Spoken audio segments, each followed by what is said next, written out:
ሰላም ጋይስ እንዴት ናችሁ? ባካችሁ ይሄን ቪዲዮ በጣም ሼር ኮፒ ሊንክ አድርጉ። ማናየው ጉድ የለም። እስቲ ይሄን አይተን እንመለስ። እዴ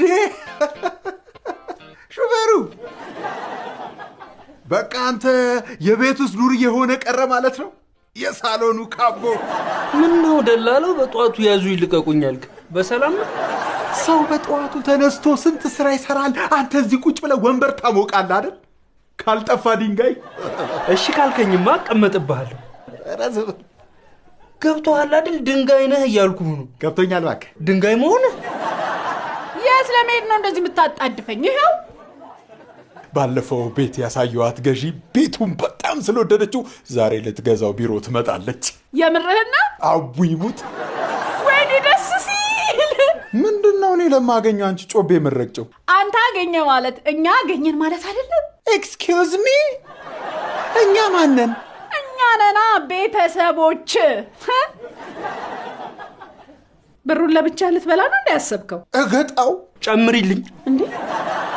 አንተ አሁን አይደል የሰጠውክ? ምን አደረከው? እንደበለዋ እንዴ ሰጠሽኝ? እና አንተ ሳብከው? ሲያኝክ እንኳን አልሰማሁትም።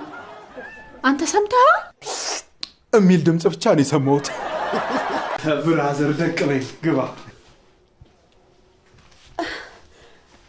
ምን ነው አቡ ሳልዘጋጅ እንግዲህ ይዘህብኝ መጣ። ችግር የለውም ቤቱ ከተዘጋጀ ይበቃል። ሂጂ ለረዱ እንግዳ መጥቷል በያት። አቹሮ ሂጂ ግቢ። እሺ ነይ ወደዚህ። ምንድነው ልጁ ላይ የምታፈጩ? ሊበላ መጥቶ ልበዩ ነው እንዴ? እሱን ተውና። ወይኔ ልጁ ግን ማን ነው? ስለሱ መስሎኝ ማወራው የሆነ ነገሩ የልጄን አባት ይመስላል ልበል አትበል እንዴ። ደግሞ የልጄን አባት አላውቀውም ስትያል ነበር። ይሄ ደግሞ የወደፊት አባቷን ያልኩህ። ይኸውልህ ልጅ እንዳለኝ ደግሞ እንዳትነግረው እሺ? ትሰሚያለሽ? እረዱ ሳትመጣ ከዚህ እወጣለሁ በይና ድስት ውስጥ አስገብቼ ነው ምከድንብሽ። ማለት ልጁን ማየት አልችልም? አርፈሽ ቁጭ በይ። አይደለም ልጁንና ምንም ነገር እንዳታይ ነው እሺ ማረግሽ። የተከለከለ ፍቅር መሆኑ ነው። ቤቢ ዌን ዩ ብሮክ ዩ ባ አንኔ ጋርሚ በጩዲ በራዱ በራዱ እንዴ አንተ ልንገራችሁ አይደለ? እኔን ያገለለ የአማርኛ የሙዚቃ ኢንዱስትሪ የትም አይደርስም። ምን ያስቃል? እንደውም መጀመሪያ ምን አድርጋለሁ? የአሸርን እከብረዋለሁ። የአሸርን ከቨር እሰራለሁ። ያው በመልክም በዳንስም ስለምንመሳሰል ይልቅ አንተ አሸር ገበሬ ነው ብለህ አስብና ከኔ ጋር ስራ ነው። ህሊናዬ አይፈቅድልኝማ። እና እሱ ፈቅዶልህ ነው ባለፈው ሲዘፈንከው? ወይኔ ዳዳ አስበዋል። ግራሚ መድረክ ላይ ቆሜ ኦ ማይ ጋድ በእውነቱ ሽልማት የኔ አይደለም።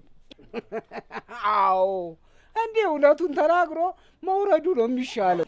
የእንግሊዘኛ የዘፈን ግጥም ግን በጣም ጠጣር ነው። እስባ ሳታስበው አዲስ ቋንቋ መሰረትኩት። አውቄብሃለሁ። አንተም ጠጥሮብሃል አይደል?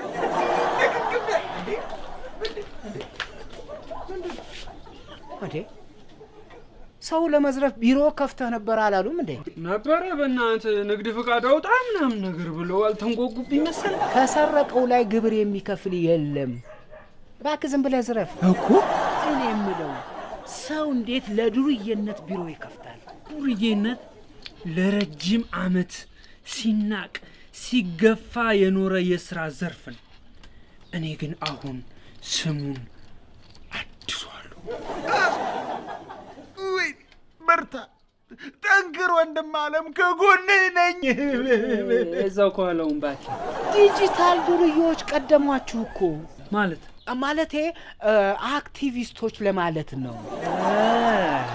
የድሮ ዱርዬ እኮ ድንጋይ ላይ ቁጭ ብሎ ፀሐዩን እየጠጣ አላፊ አግዳሚውን በስድብ ያወራጭ ነበር። እነዚህ ግን ዋይፋይ ፍለጋ በየድርጅቱ አጥር ላይ ተንጠላጥለው ነው ድርጅቱን የሚሰድቡ። ቀላል። እኔ ራሱ እኮ ጥናታዊ ጽሑፍ ማለት ነው የታክሲ ላይ ተሳዳቢዎችና የረዳቶች ትዕግስት የሚል ልሰራ ነበር።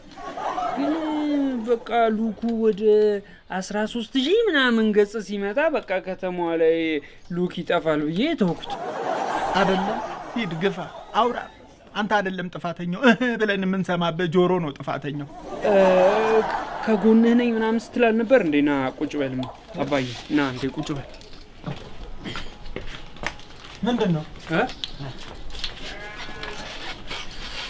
አሁን የመጣሁት ለምን መሰላችሁ ከጎረቤቶቻችሁ ጋር ተከባብራችሁ ትኖራላችሁ ወይስ እነሱ ያክብሯችሁ ማለት የፈለጋችሁትን ምረጡ ብዬ ነው አባዬ አሰለፍ መታ ነበርኩ ብራኑ የሚባል ሰውዬ በቃ በየቤተ ክርስቲያኑ እየሄደ ሲረግመኝ ነው የሚውለው ምናምን አለችኝ ላሽ አባዬ ይደብራል ጽዳት እኮ የሚጀምረው መጀመሪያ ከቤት ነው ከዛ ነው ወደ ጎረቤት ምናምን የሚሄደው በቃ ያለ ንግድ ፍቃድን በቆሻሻ ማጽዳት ዙሪያ አድርገው እሺ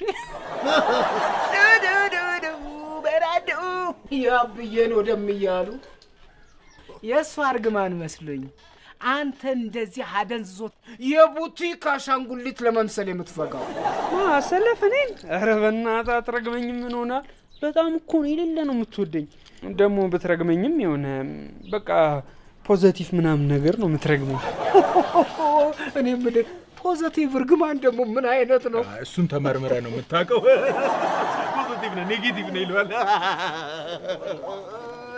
ስማ አንተ ማትሪክ 3 ቀን ስትፈተን እሷ 3 ቀን ቤቷን ዘግታ ስትቋጥርብህ ነበር አሰለፍ እኔን እንዴ ምን አርጊያት በራሷ መቀነት አይደል እንዴ መቋጥራት እቺ የሰው ዝርዝር ቆይ እዴ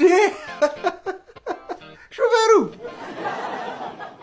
በቃ አንተ የቤት ውስጥ ዱር የሆነ ቀረ ማለት ነው የሳሎኑ ካቦ ምን ነው ደላለው በጧቱ ያዙ ይልቀቁኛል በሰላም ሰው በጧቱ ተነስቶ ስንት ስራ ይሰራል አንተ እዚህ ቁጭ ብለ ወንበር ታሞቃለህ አይደል ካልጠፋ ድንጋይ እሺ ካልከኝማ አቀመጥብሃለሁ ረዘብ ገብቶሃል አይደል ድንጋይ ነህ እያልኩ ነው ገብቶኛል እባክህ ድንጋይ መሆን የት ለመሄድ ነው እንደዚህ የምታጣድፈኝ ይሄው ባለፈው ቤት ያሳየዋት ገዢ ቤቱን በጣም ስለወደደችው ዛሬ ልትገዛው ቢሮ ትመጣለች የምርህና አቡይሙት ወይኔ ደስ ሲል ምንድነው እኔ ለማገኘው አንቺ ጮቤ መረቅጨው አንተ አገኘ ማለት እኛ አገኘን ማለት አይደለም ኤክስኪውዝ ሚ እኛ ማነን እኛ ነና ቤተሰቦች